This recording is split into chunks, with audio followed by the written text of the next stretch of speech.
Halo guys, balik lagi sama kelompok Isaac Newton. Kali ini kita bakal bahas tentang gelombang bunyi. Yuk simak videonya bareng-bareng. Pernah merasa bingung kenapa saat berbicara di alam terbuka, suaramu bisa terdengar sampai jauh? Apalagi kalau kamu berada di atas gunung, suara lantang dari penduduk bisa terdengar sampai puncak gunung. Hal tersebut bisa terjadi karena adanya karakteristik dari gelombang bunyi. Penasaran?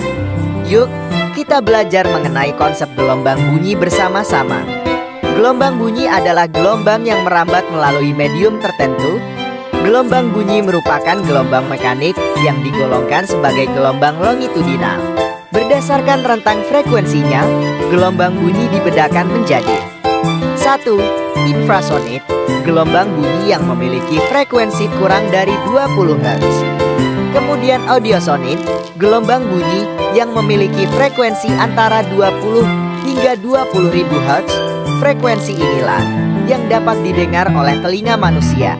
3. Ultrasonik, gelombang bunyi yang memiliki frekuensi lebih dari 20.000 Hz. Hewan yang dapat mendengar gelombang bunyi ini ialah anjing dan kelelawar. Dari banyaknya materi pada gelombang bunyi, kali ini kita bakal fokus sama 3 materi aja. Yang pertama ada efek Doppler, kemudian resonansi bunyi, dan yang terakhir pelayangan bunyi. Langsung aja kita mulai penjelasannya. Pernahkah kamu perhatikan ketika ada ambulans datang dari kejauhan bunyi sirenenya sudah terdengar oleh kita? Ternyata bunyi yang kita dengar berbeda dengan bunyi sirenenya loh. Mengapa demikian? Efek Doppler ditemukan oleh ilmuwan fisika asal Austria yang bernama Christian Johann Doppler. Efek Doppler menjelaskan fenomena yang berkaitan dengan pergerakan sumber bunyi terhadap pendengar yang relatif satu sama lain dan menyebabkan frekuensi yang didengar berbeda dari frekuensi yang dihasilkan. Misalnya, ketika sebuah ambulans yang membunyikan sirenenya bergerak mendekati seseorang yang sedang berdiri di bahu jalan, maka bunyi yang akan terdengar makin tinggi. Ketika ambulans tersebut bergerak menjauh, maka bunyi siren yang terdengar akan semakin mengecil. Assalamualaikum warahmatullahi wabarakatuh. Saya Silvana. Di sini saya akan menjelaskan tentang efek Doppler. Di sini yang pertama rumusnya yaitu Fp sama dengan V plus minus Vp per V plus minus Vs dikali Fs. Nah, di sini ada keterangannya, itu pertama ada Fp. Fp itu adalah frekuensi yang didengar oleh pendengarnya atau hertz. Ada yang disebut Fs, yaitu frekuensi yang dipancarkan oleh sumbernya. Yang ketiga ada Vp. Vp itu adalah kecepatan pendengar bergerak atau ms satuannya. Tapi yang kedua itu adalah kecepatan bunyi di udara. Yang terakhir ada Vs, yaitu kecepatan sumber bunyi. Nah, di sini langsung aja untuk membahas soalnya. Soalnya di sini adalah sebuah kereta api bergerak dengan kecepatan 72 km per jam mendekati stasiun sambil membunyikan kulit yang berfrekuensi 340 Hz. Kecepatan bunyi di udara 340 mph. Bunyi yang didengar oleh orang yang berada di stasiun berfrekuensi titik-titik. Jadi diketahui di sini ada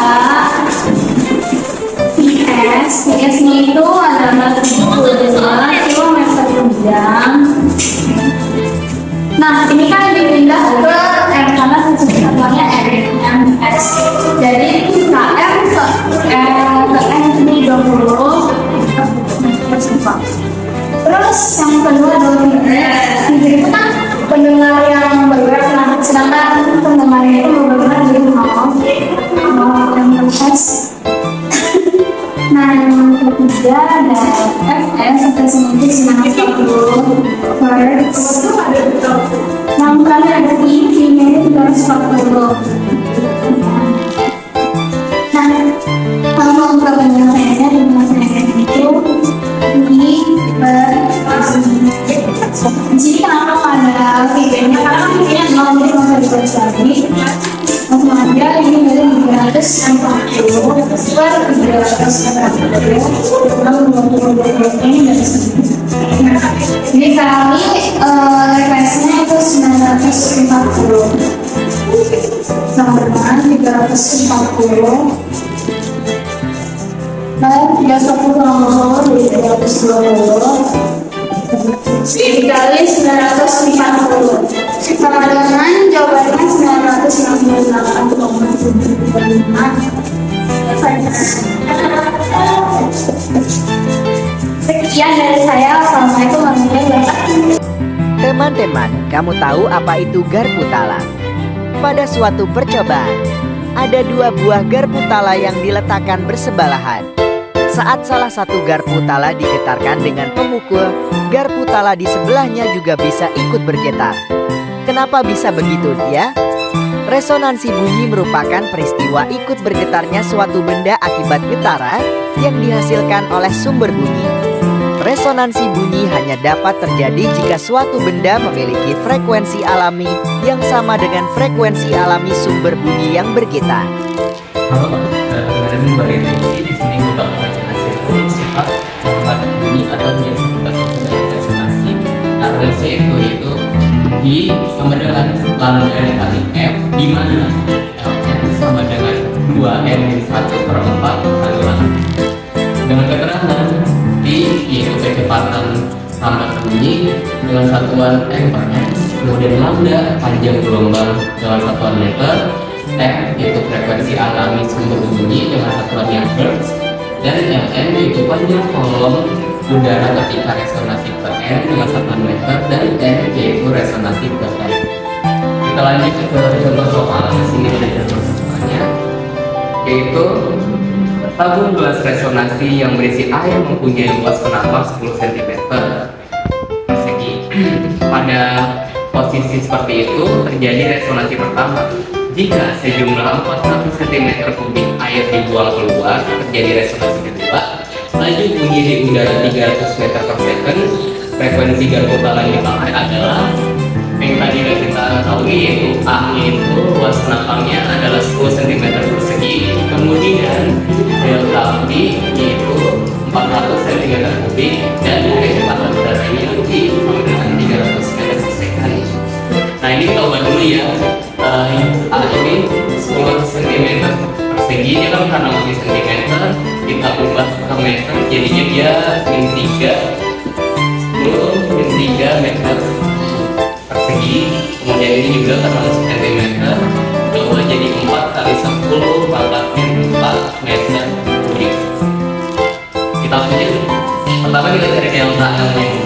Delta L itu adalah I terbuang dibagi 4, itu 4 kali 10 min 4 di A 4 kali 10 min 4 dibagi 10 min 3, hasilnya adalah 0,4 meter.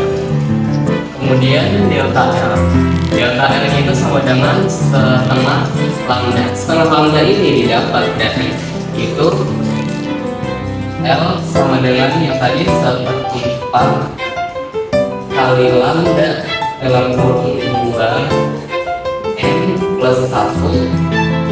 Pertama itu sama dengan 1/4 dikali lambda dalam kurung 2 kali 0 ditambah 1, hasilnya yaitu 1/4.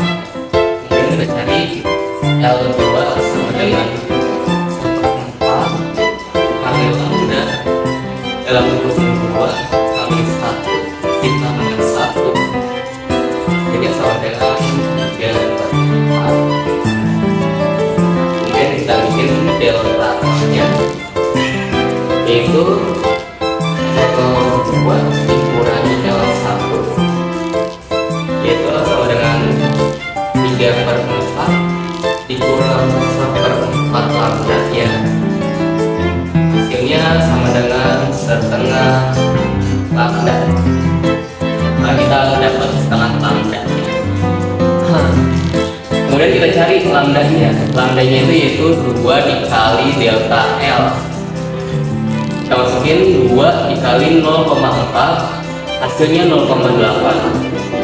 Nah, dengan ini kita bisa cari frekuensinya. Frekuensi kita cari dengan F sama dengan I, di sini kecepatannya I dibagi lambda. Kita masukkan I-nya 300 dibagi lambdanya 0,8. hasilnya adalah 375 Hz. Sekian penjelasan dari saya, terima kasih. Pelayangan merupakan fenomena di mana interferensi yang terjadi antara dua gelombang yang memiliki amplitude yang sama namun frekuensinya sedikit berbeda. Sederhananya, pelayangan adalah selisih antara dua frekuensi gelombang yang berinterferensi. Halo semuanya, selamat siang. Jadi kali ini kita akan bedah mengenai rumus pelayanan ini. Jadi kita bisa lihat di sini ada rumus pelayanan ini. Pelayanan ini yaitu F1 dikurang F2 dalam bentuk hadiah mutlak. Nah, jadi untuk Fp dia memiliki tekanan yaitu frekuensi pelayanan dengan simbol Hertz. Lalu ada F1 dengan keterangan frekuensi gelombang Y1, simbolnya juga sama yaitu Hertz. Dan juga ada F2 sama seperti F1 yaitu frekuensi gelombang Y2, simbolnya juga Hertz. Nah, langsung aja kita langsung ke contoh soal. Dimana di sini ada soal dua buah sumber bunyi dengan frekuensi masing-masing 300 Hz dengan A Hz dibunyikan pada saat yang bersamaan. Jika terjadi 10 layangan dalam 2 detik, maka berapakah besar dari A? Langsung aja kita tulis diketahui. Yang pertama yaitu ada F1. F1 ini yaitu yang 300 Hz. Lalu ada F2. F2 ini yang mau kita cari. Nah, di soal mau diketahui dan disimbolkan dengan A. Langsung aja kita A Hz. Dan terjadi periodenya itu ada 10 layangan dalam waktu 2 detik. Pertanyaannya yaitu kita di sini akan mencari F2. Di sini kita tulis F layangan yaitu layangan di F periode waktu 10 dibagi 2 sama dengan 5 Hz. Lalu kita masukkan rumus tadi yaitu F layangan atau F layangan sama aja sama dengan F1 dikurang F2 dalam harga mutlak. Nah, lalu kita masukin ini FL sudah kita hitung, kita masukin 5 sama dengan R1 dikurang A. Nah, di sini karena mutlak kita tuh punya dua jawaban. Yang pertama bisa A sama dengan R1 tambah 5. Yang kedua yaitu A sama dengan R1 sama 5. Langsung aja kita masukin R1 yaitu 300 ditambah 5 sama dengan 305 Hz. Yang kedua yaitu R1 dikurang 5 sama dengan 300 dikurang 5 yaitu 295 Hz. Jadi jawabannya ini dua ini karena mutlak dia lebih pilihan. Terima kasih. Oke, segitu dulu penjelasan dari kami. Semoga ini bisa bermanfaat dan menambah wawasan kalian. Makasih udah merhatiin. Gua mau balik dulu. Sampai jumpa lagi.